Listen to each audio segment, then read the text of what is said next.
Legend of Total War here, and today we're doing another Total War Warhammer 3 Immortal Empires campaign review, this time returning to Balthasar Gelt. So this is the first time we're actually doing a updated campaign review. This is the one that you guys upvoted the most for an update to it, because it is pretty much the most outdated out of all of them.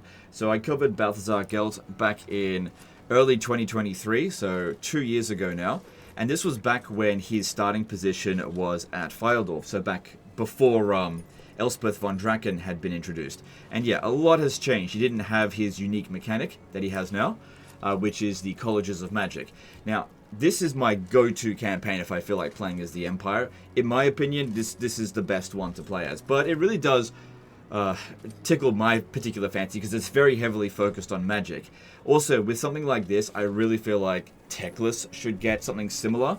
Not exactly the same, but should get something similar if the High Elves get some sort of an update, if they're a focus of the next DLC or not. Hard to say at this stage here. But anyway, let's go through Balthasar Gelt's campaign and what is different from him compared to what it was before. So, Balthasar Gelt now starts off in Cathay, but if you're itching to get back to the Empire, it doesn't take that long before you get an event happen that will give you an option to either sell your territory over to Xiaoming and go back home, or stay here and be somewhat friendly to Xiaoming, or maybe not be friendly with Xiaoming. It's entirely up to you. You've got a fair few options. I do find that the Empire is fairly crowded.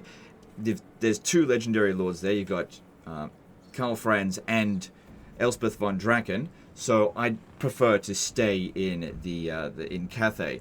If you want to hold on to your Cathay territory and also interact with the Empire, there's actually a very easy way of doing that as well. So all you have to do is just level up Balthasar Gelt, and then his quest battles here still take place in the same locations. So for example, the Staff of Volans, if you teleport over to the location but don't fight the battle, so just teleport over there and then cancel it, you will go over there, won't cost you anything, and you'll probably meet Karl Franz, unless Karl Franz has been wiped out, because that's roughly where it happens. So if you want to interact with the Empire, all you got to do is do your quest battles. You got to keep in mind that one of the quest battles here does lead you over to Estalia, so that won't send you over to the Empire. So with his campaign here, you start at war with the Burning Wind Nomads, so just a generic Cathay faction. You're sort of in the employ or doing this as a favor to Xiaoming, but you can take the territory for yourself and set up a base of operations. And if you want to be friendly with him, you can. If you don't want to be friendly with him, you don't have to. The game doesn't force it on you, so that's really good. And this is a pretty easy starting enemy to go up against, especially considering how quickly Balthasar Gelt gets powerful now. He's honestly one of the best spellcasters in the game because of how cheap his Winds of Magic can become, and also by how much Winds of Magic potential you can generate over the course of time, especially with his Colleges of Magic campaign mechanic here. So the only real challenge you're probably going to face in this particular campaign, because you've got a lot of friendly people that are very powerful close by, is when you deal with Nakai. If you deal with Nakai, he'll be quite dangerous. Their other threats are maybe having to deal with Lockyer Felhard, or maybe the Skaven out this way. But focusing heavily on this particular mechanic and getting loads of wizards is a good way of just being able to handle it quite easily. Typically speaking, I would avoid hiring a lot of missile units at the moment, especially with the Fire at Will bug, because the enemy forces that you do find around here tend to be quite numerous, which tends to trigger the Fire at Will bug. So focusing on magic allows you to avoid that for the most part. You do start off with a Hellstorm Rocket Battery, that's not really worth disbanding. Just keeping it around for smaller scale battles where it's not going to be activated on that bug is usually pretty good. So with the Colleges of Magic, the way it works is that as you fight battles using wizards, you will get arcane essays. So the more wizards you've got in your army, the more arcane essays that you're going to get. So it really sort of rewards you to just keep playing into this mechanic so that you can keep getting rewards out of it. There are some good like passive bonuses that you could obtain from within here, and also some once-off purchases that you can make that will provide you with a bit of a boost. Each of the Colleges of Magic are represented here, so you can use it to just instantly recruit a wizard, but you need to make sure you actually have a settlement in the first place, and Balthasar Gelt doesn't have a settlement to begin with, although on turn 1 you can easily capture Temple of Elemental Wind, so it's not really a big issue. But then you've got other abilities, such as the Gold Wizard repeatable action. You can turn 150 essays into 3,500 gold, which in the early stages of the game is really good to sort of boost up your economy, especially considering you don't start off with a settlement, and you want to be building things up quite quickly so that you can actually make some money and build up your armies.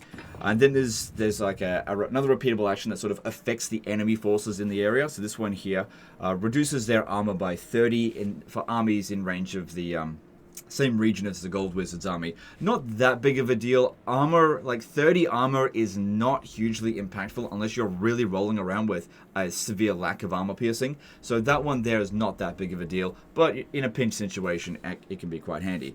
And then you've got your single-use actions down at the bottom here. So you can only do these once, but they provide pretty significant benefits, which is why they're significantly more expensive.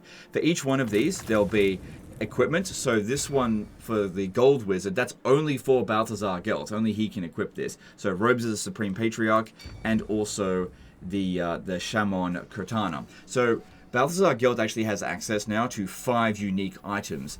He's one of the only legendary lords in the game that has 5 unique items attached to him specifically. He may actually be the only one. There's definitely characters that can get 5 unique items, but there may be items that can be attached to anyone, for example. And then we've got the reduced winds of magic. Every single lore has got a 20% reduction to lore of that particular lore of magic. So that's particularly good. This is what gives Balthasar Gelt an edge over the other Empire factions over magic. So if you're playing as Reichland, for example, and you confederate Balthasar Gelt, you will not be able to get access to this. So your best wizard time, I guess, is going to be as playing as Balthasar Gelt, playing as the Empire. And then this one over here, every one of the Laws of Magic's what's called Cataclysm spell is available. However, most of them I don't think are particularly good.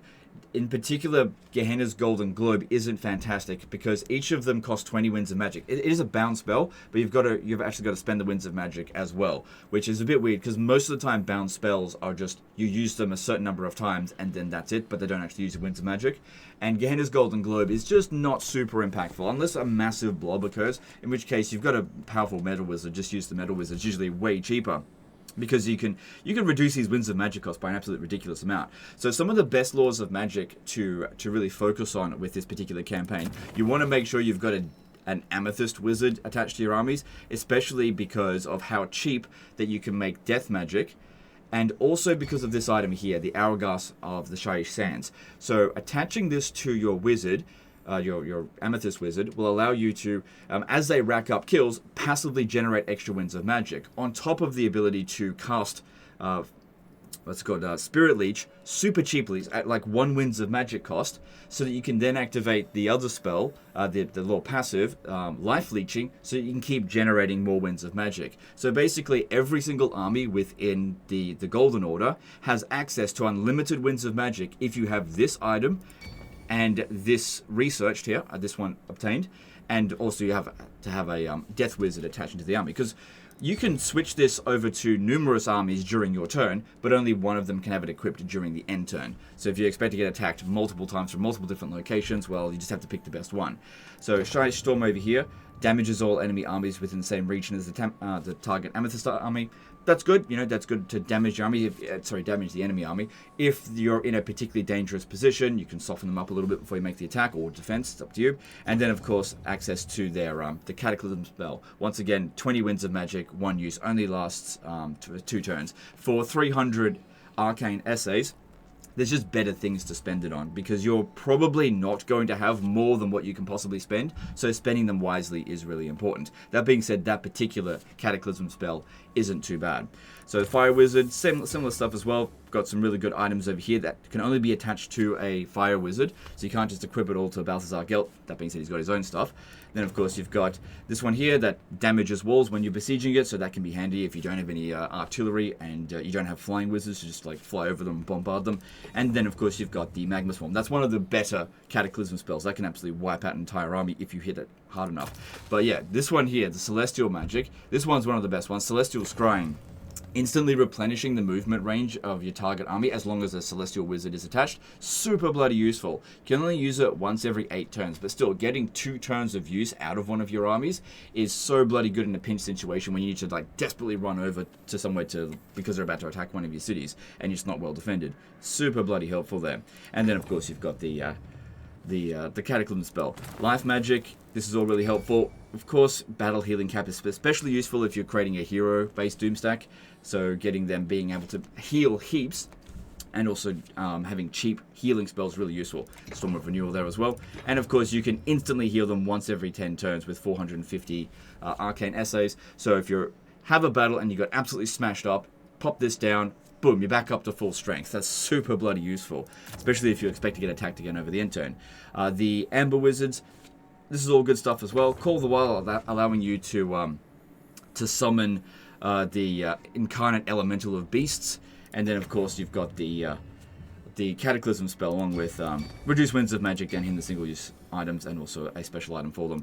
Light Wizard, you've got the grants 200 barrier to target army with Light Wizard, so all units will have a little bit of barrier, so that can be quite handy. And then, of course, you've got the Cataclysm spell. And then, of course, one of the best ones, the Grey Wizard, will basically turn your entire army into Super Skaven and allow you 100% success chance, and also allow you to use Stalking Stance, so that is ambush attack. So this is especially useful if you're going up against an endgame crisis, especially like a dwarf endgame crisis, because they have a tendency of going into encamp stance or going into underway stance, so that reduces their ambush success chance, right? So if you use this, you basically can just use this as Lightning Strike to just pummel through them one at a time. Without actually using Lightning Strike, which tires out your army. So this is super bloody useful for dealing with endgame crisis. And then, of course, you've got the Cataclysm spell there. So super good stuff that is relevant throughout the entire campaign with Balthasar Gelt there. And of course, you're only going to make use of that when playing as Balthasar Gelt. Now, in terms of his skill tree, it's nothing too fantastic apart from just reducing Winds of Magic cost like crazy for Law of Metal spells. So you've got Winds of Magic cost minus 20% just as his base trait. Then you've got another one over here, minus 2 for Law of Metal spells. And then you've still got that 20% in your College of Magic mechanic. And then if you really want to push it, go and meet Yuan Bo and kick his ass and get an additional 20%.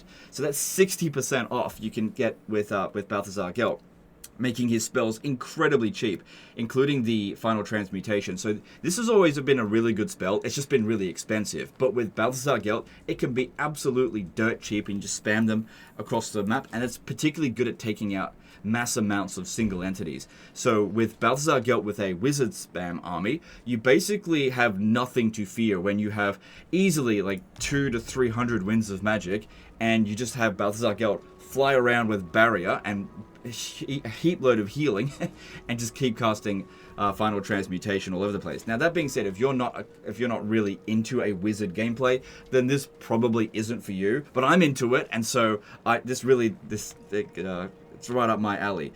So if I was to rate Balthasar Gelt's campaign, I'd have to give it a 10 out of 10. It just hits the nail on the head. This is just a fantastic Empire campaign, in my opinion. It really does exactly what I want out of a wizard-focused campaign and incentivizes you to just keep utilizing the mechanics.